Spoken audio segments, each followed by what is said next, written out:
प्रामाणिक माणसांसोबतच का असे होते? त्यांना सर्व त्रासाला का सामोरे जावे लागते? प्रामाणिक असूनही त्यांच्याच वाटेला संघर्ष का येतो? प्रामाणिक असणे ही चूक तर नाही ना?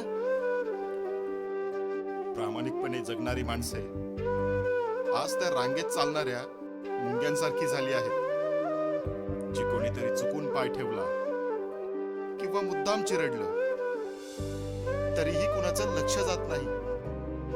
कारण ती ओरडत नाही, तक्रार करत नाही, फक्त पुन्हा उभी राहून मुकाट्याने चालायला लागते आपला सरळ मार्ग. नाकाच्या टोकावर चालणारी ही माणसे ना खूप मागणी करतात, ना फार गोंधळ घालतात. आपले काम प्रामाणिकपणे करतात, न चुकता न थांबता. फक्त एकच चूक आहे त्यांची, गप्प बसून सहन करतात. पण हेच गप्प बसणं, त्यांची सहनशीलता त्यांचं सर्वात मोठं दुःख ठरतं. कारण आज जग आरडाओरडा ऐकतो, वेदना नाही.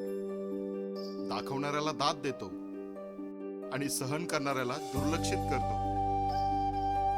जो कधीही पुढे ढकलला जात नाही.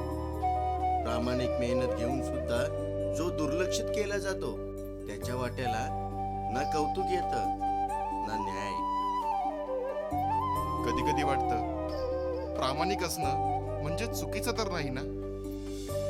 पण मग मन म्हणतं की जर आपणही वागलो, आपणही झुकलो, तर सरळ उभे राहणारे या जगात उरतील तरी कोण?